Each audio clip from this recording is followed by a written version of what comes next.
یہ بات آپ نے بارہا سنی ہوگی کہ ہر عروج کو زوال ہے، اور یہی فطری قانون بھی ہے، اور یہی ناقابل انکار حقیقت بھی ہے۔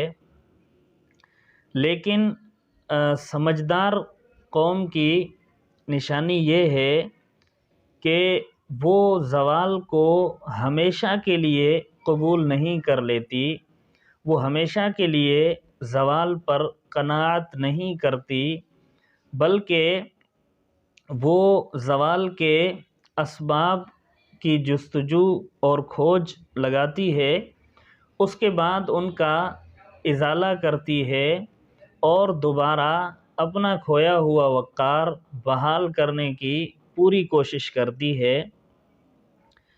اگر کوئی قوم ہمیشہ کے لیے زوال پر راضی ہو جائے اور اس پر قناعت کر لے تو یہ در حقیقت اس قوم کی موت شمار کی جاتی ہے۔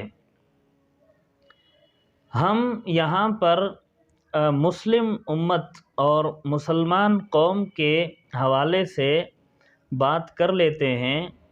یہ وہ عظیم قوم ہے کہ صدیوں تک جس کے ہاتھ زمام اقتدار رہی ہے، اور صدیوں تک یہ ایک سپر پاور طاقت بن کر روئے زمین پر حکومت کرتی رہی ہے۔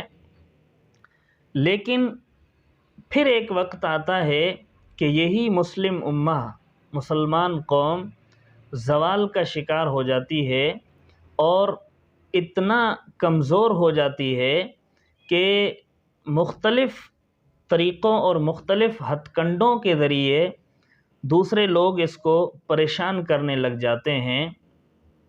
آخر ایسی کیا وجہ بنی، ایسا کیا سبب بنا کہ صدیوں تک دنیا پر حکومت کرنے والی یہ سپر پاور قوم زوال کا شکار ہو گئی؟ تو یہاں پر ممکن ہے کہ مفکرین کو میری رائے سے اتفاق نہ ہو، لیکن بہرحال میری ایک رائے ہے، وہ یہ ہے کہ خیر القرون کے بعد مسلم امہ یہ جو زوال کا شکار ہوئی ہے، اس کا بنیادی اور سب سے بڑا سبب تشکیک والا ذہن ہے کہ مسلم امہ کے نوجوانوں کے ذہنوں میں تشکیک اور عدم اعتماد کی ایک فضا قائم ہوئی، جس نے ان کو بغاوت پر اکسایا، اور باہمی جو ایک تعلق تھا اس میں دراڑیں پیدا ہو گئی، اور نتیجے میں یہ قوم پارا پارا ہو گئی، اس کی وحدت پارا پارا ہو گئی، اور اس کا نظم و نسق جو ہے یہ بے ترتیبی کا شکار ہو گیا۔ اور یہاں تک تو تقریباً سب کو اتفاق ہوگا کہ اس کا بنیادی سبب تشکیک ہے۔ تشکیک کہاں سے پیدا ہوتی ہے، اس کے بارے میں ہمارے مسلم مفکرین اکثر غلط فہمی کا شکار رہے ہیں۔ ان کا یہ ماننا ہے کہ تشکیک ذہنوں میں بے ربط یا مختلف خیالات یا سوالات پیدا ہونے سے پیدا ہوتی ہے۔ یہی وجہ رہی کہ مسلم مفکرین کا جو مقتدرہ طبقہ تھا، انہوں نے نوجوانوں کے سوچنے پر پابندی لگا دی، اور ان کے متضاد یا مقابل آراء پر انہوں نے ان کو زد و کوب کرنا شروع کر دیا، اور ان کو الگ سوچنے پر پابندیوں کا سامنا کرنا پڑا۔ جبکہ میرا یہ ماننا ہے کہ تشکیک سوالات کی وجہ سے پیدا نہیں ہوتی، بلکہ سوالات کو دبانے کی وجہ سے پیدا ہوتی ہے۔ آپ اذہان کو جتنا سوالات سے دور کریں گے، سوالات پر پابندیاں ڈالیں گے، دباؤ ڈالیں گے، اتنا زیادہ تشکیک طاقتور ہو کر سامنے آئے گی۔ یہی وجہ ہے کہ جس ملک میں یا جس ادارے میں یا جس تحریک میں سوالات پر پابندی ہے، وہاں تشکیک کا جو عنصر ہے یہ بہت زیادہ پایا جاتا ہے، اور جہاں پر ایسا نہیں ہے وہاں پر تشکیک بھی نسبتاً کم ہے۔ اس لیے میرا ماننا یہ ہے کہ سوالات پر کسی بھی طرح کی پابندی نہیں ہونی چاہیے۔ ہاں، اگر سوال نامناسب ہے تو اس کی تربیت ہونی چاہیے، سائل کی تشفی کا سامان کرنا چاہیے۔ دوسرا سوال یہاں پر یہ بنتا ہے کہ بالفرض ایک قوم زوال کا شکار ہو گئی، اب وہ اپنا کھویا ہوا وقار اور وہ عروج کیسے حاصل کر سکتی ہے؟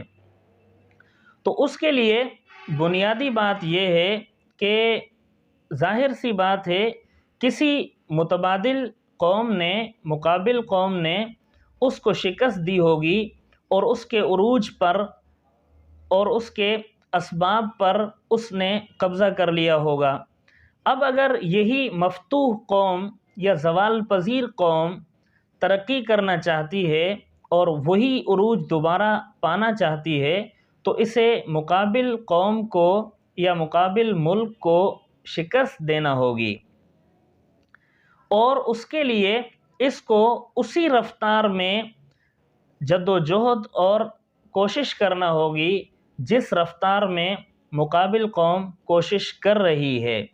مثال کے طور پر یورپ اور مسلمانوں کا تقابل کر لیتے ہیں۔ مسلم امہ سے عروج چھیننے والا یورپ ہے۔ اب اگر مسلم امہ یورپ سے اپنا عروج واپس لینا چاہتی ہے تو اسے وہی وسائل اختیار کرنے ہوں گے، وہی اسباب اپنانے ہوں گے جو یورپ اپنا رہا ہے۔ ایسا نہیں ہو سکتا کہ ہم یورپ کا مقابلہ کرنا چاہیں، یورپ تو میزائل فائر کرے اور ہم کلاڑی یا تلوار لے کر اس سے مقابلہ آرائی شروع کر دیں، تو یہ کسی بھی طور معقول بات نہیں ہے۔ اسی طریقے سے یورپ سے اگر ہم نے ریس جیتنی ہے تو ہمیں اسی سمت میں دوڑنا یا بھاگنا ہوگا جس سمت میں یورپ دوڑ رہا ہے۔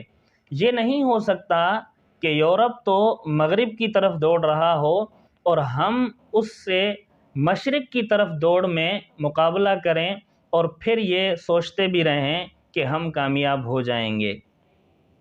اور یہاں پر ایک اور بات بھی کلیئر کرتا چلوں کہ یورپ کی سمت میں دوڑنے کا یہ معنی نہیں ہے کہ ہم اس کی تہذیب کو اختیار کر لیں اور اس کے تمدن اور اس کی ثقافت کو اپنا لیں، ایسا نہیں ہے۔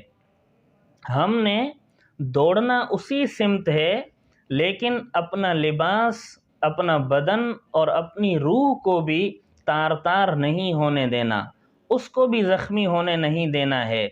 یہ اسلام جو ہے یہ ہمارا ظاہری لباس ہے اور ایمان ہماری روح ہے۔